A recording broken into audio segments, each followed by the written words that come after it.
Hello my friends and welcome to episode 7 of our Football Manager Let's Play with Rangers.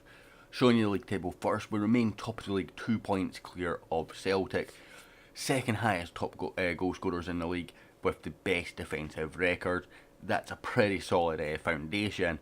And given that we struggled to score goals in the first few months before we changed tactics, I think it shows that this new tactic is working, the 4-1-4-1. Got a goal difference of 36, which is the second best. That's fairly irrelevant though. The points that are matters in this game. We're going to quickly go. We've had the January transfer window since the last episode, so we're going through that first. On the out, actually let's start with the ins, because we brought 3 players in. We brought Francesco Di Nolfo. He was a free transfer just before the last episode that I mentioned, but he's gone out on loan to Dundee. They're paying all his wages for us. He is a right winger with a bit of potential. My scouts seem to like the guy. He's played previously in Italy with Perugia and Prato, as well as obviously having a spell with Roma. Stat wise, he's not the best. He has quite a 4-star potential according to my staff, so I'm fairly excited by him. Not as excited as the next 2 signings. These guys come extremely highly recommended by the FM Rangers community. Check them out on Facebook, by the way. We've got Jadas. He is Portuguese playmaker. We're bringing him back into the central midfield role. We've paid 1.1 million for him, rising to 1.3. Formerly of Braga, where he played a few times for the B team. Did manage some games for the first team, which kind of upped the price a little bit for us. And then we've got Antonio Marin for Dinamo. My scouts had an absolute shocker with this one. He cost us 3.3 million, rising to 5 million. A lot of this was instalments and then obviously the add-ons. But my scout said this deal should have been done for between 1.3 and 2.5 million. He had an absolute howler. The wages were way off. I've not seen a scout report be that far off. But he does have 5-star potential, and the raves that were about this guy made me go, do you know what, I'm going to get him. Now, he is either footed, he can play either side. So I was kind of curious by that, and basically I thought, do you know what, we've got Manor Solomon on one side, we've got Antonio Marin on the other. It doesn't matter which way around they go, but I'd be curious to see how it worked, so I'm trying it out. Might not work. If not, we've got 2 players that have very, very good potential on our hands that we've got at a fairly decent fee. You know, Manor Solomon cost us 3.1, rising to 4.8, so you know, both decent fees. On the outs, Nafolo, as I mentioned, gone to Dundee on loan. Carlos Pena going away to Dorados, who are Mexican, for a couple, just basically getting him off the wage. But to be honest, I think we're still paying some of his wages. As you see, we're paying half of his wages, but it's drastically less than 25,000 we were paying him. And John Flanagan away to Millwall for 1.2 to 1.4. I heard a lot of people getting a lot more money for him, but they made the Europa League and they actually played him. Whereas I've got Dijkmeyer, who can't stay fit, which is a big issue for us. You know, if we have a look at his injury history, it doesn't actually look that bad. So this is since the start of the game. He's had 2 days there, 4 weeks there, 2 days there, 9 days there. But it seems to be every time that he starts to get a run in the team, he picks up one of these little knocks, which is fairly frustrating. I wouldn't actually mind seeing if he is injury prone. Apparently he's not, which is a bit of a worry, but you know, we can maybe get him some game time going forward. But he's going to be worth a pretty penny as well if we go back, or forward rather. You know, he's already worth £6 million for a free transfer at 29. I'm not going to keep him in and around the squad too long. I'll probably kind of cash in on that and replace him in the summer, should that be the right option and there be an option to replace with. However, since the last episode where we played Celtic and we were really unlucky, we popped in a couple of friendlies. We put in a friendly cup that we won on penalty. We won both games on penalties in that against Genk and then Dynamo. We then played Mainz. We lost. We drew 2-0. We drew 2-0. Don't know why my brain's just not working this morning. I'm recording this in the morning, so I'm not used to doing that. We then played Dundee in the Scottish Cup 4th round, and I didn't realise this was a cup game, or I'd have changed the team a bit more. You know, McGregor wouldn't have played, but I'd had Robbie McCrory in there, for example. But, as you see, Zedas in there, Rossiter, Arfield, Gresta, so it's still a fairly rotated side. We won 4-1, goals from Manor Solomon, a brace from Eros Gresta, and Scott Arfield before a late consolation from Glenn Kamara when the game was done and dusted. We then finally beat Kilmarnock, a 2-minute penalty from Jedas and Alexander Isaac also on the score sheet. Fantastic stuff there. And then we played Livingston, another penalty from Jedas, getting us the win, but we deserved the win here. They'd scored in the 58th minute, but they spent the whole first half just trying to kick us off the pitch. I think we even had an injury that was a light injury for a good while in this game. I was so nervous about making the sub because they were just kicking us for the life of them. In the end, they scored against a run of play. I think it was probably their only shot. We went up very attacking and we got back into the game through Marin and that penalty, but it was coming. If it wasn't through the penalty, we would have scored another way, I think. We then played St Mirren, we won 2-0. Brace from Jordan Rossiter, both from, excuse me, from corners. Fantastic work there. The first one, he didn't know much about it. Sort of came in, was headed down, and he was just the right place at the right time for the rebound. I don't even think if he touched it, it just sort of fell to him, bounced off him and went in. The second one was much more him. Today we take on Aberdeen in the Premiership. They are currently sitting 4th, a full 15 points behind us, so we've done our job here. I'm going to go and select my team and I will see you pitch side. So we have a little headache. If we have a look at our defence, Connor Goldson is suspended and Joe Worrell is injured, so that's created a little headache for us. Ross McCrory is going to slot into that centre back spot because I trust him more than I do Gareth McCauley. Just that pace for the way I play is a big issue. It's difficult to ask a 39-year-old to play in this system. Aidan Wilson makes the bench for that reason. He came back on from loan from Forfar in January. There was options to extend that, but I decided against it because I wanted to bring him in. So we've got a team of McGregor, Tavernier, McCrory, Katic, Barisic, Rossiter, Arfield, Jedas, Antonio Marin, who's still trying to get fitness, Manor Solomon and Alfredo Morelos up top. Isaac also injured, so Zach Rudden, who was also on loan at Falkirk during the first half of the season, also makes the bench. So, it's not the strongest team we could send out. And this is a strong Aberdeen side, so we've got to really hope that everyone puts in a shift here. But it's probably the best team that I trusted to put out. Kyle Lafferty's had some issues, which is why he didn't make the bench. He's just complaining constantly. And then during January, he said, "I don't want to leave now, boss." And I was like, okay, that's fine. And then as soon as January finishes, he's like, "Want first team football, boss?"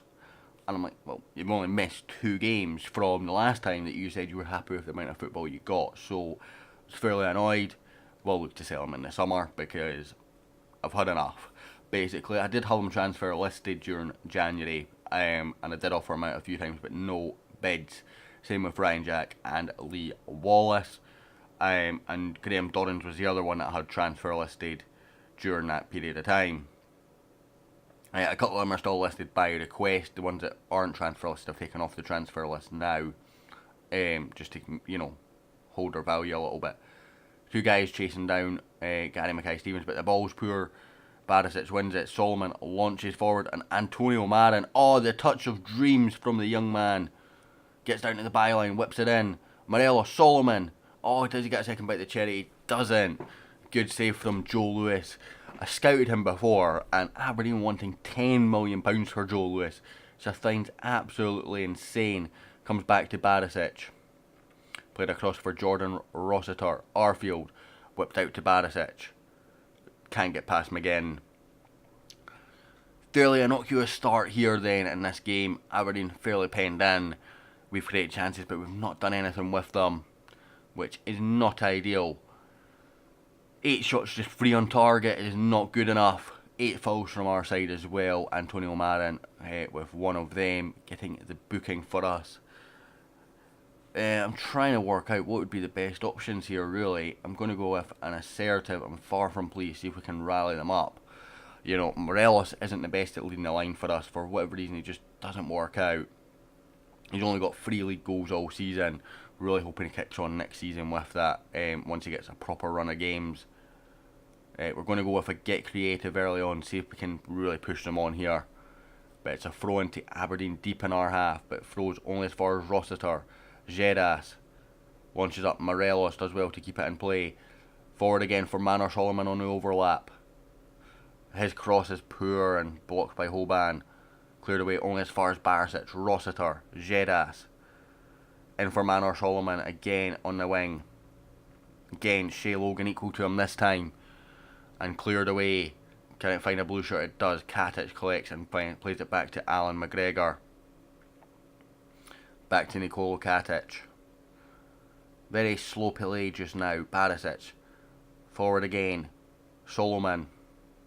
Arfield. That's a great ball for Alfredo Morelos. It's in the back of the net. I'm just criticising the man. But he's came up big when we needed something here. Alfredo Morelos has scored at Pittodrie to put us 1-0 up.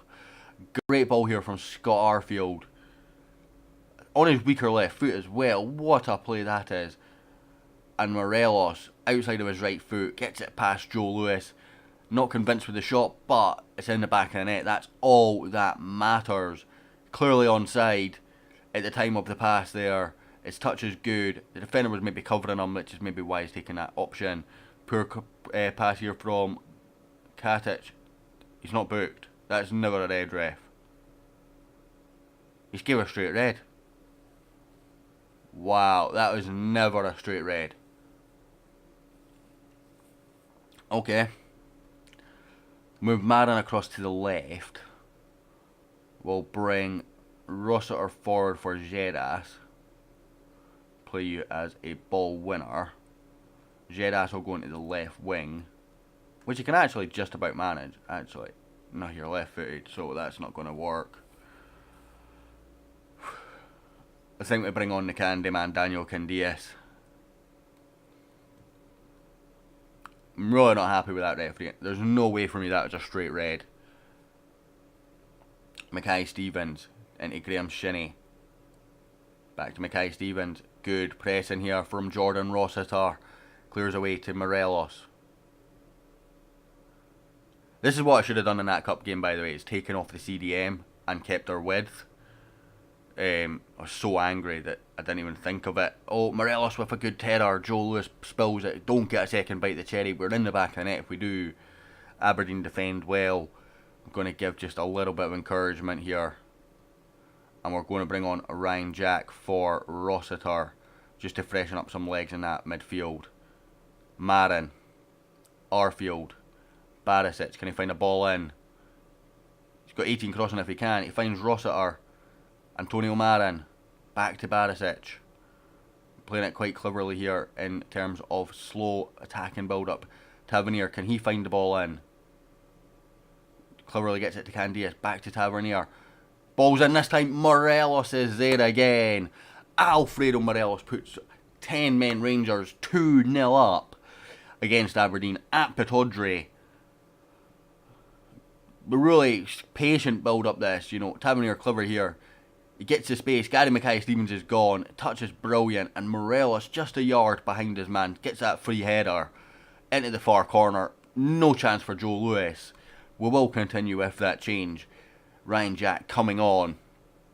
Mackay-Stevens whips in. Cleared away only as far as Polworth. Mackay-Stevens, oh, he's done his man. He's done his man. And it's in the back of the net.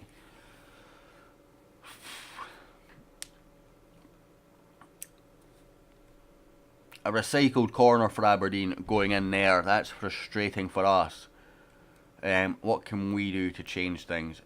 Can we bring Oviajari on for Marin? How else is he going to do that? Probably not the best, but we'll do it. We need the fresh legs up in there. Marin wasn't match fit. He's been struggling to get match fit since he came. I've tried him. He's only played 2 games for the first team. I've got him playing in the reserves as well, trying to get that match fitness up. Low. Shinny away. Back to Low. Towards Dominic Ball. Logan. I want this highlight to end so I can actually just make a quick tactical change here. Polworth.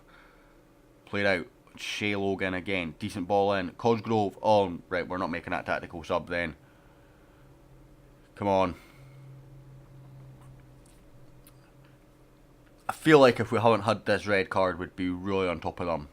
You know, they've only came into this game since that second goal.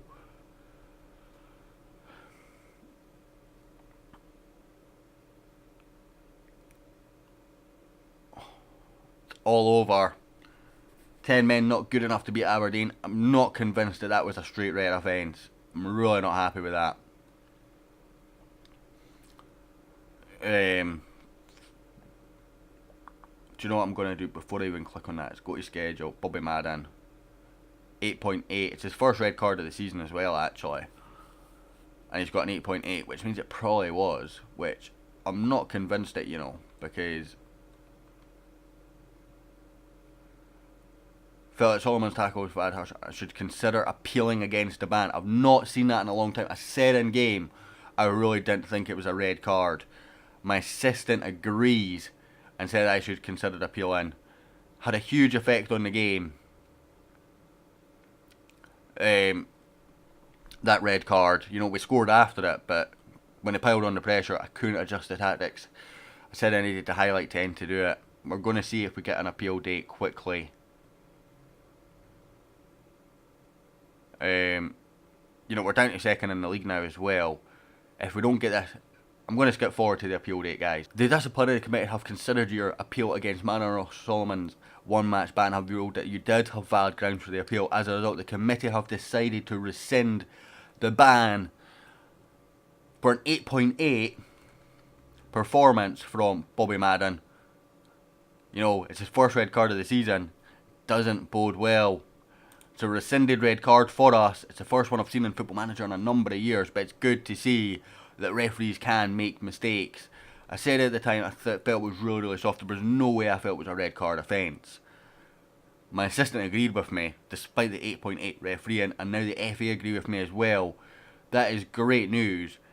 It's cost us 2 points. It's cost us our lead in the Premiership, on goal difference now, which is frustrating.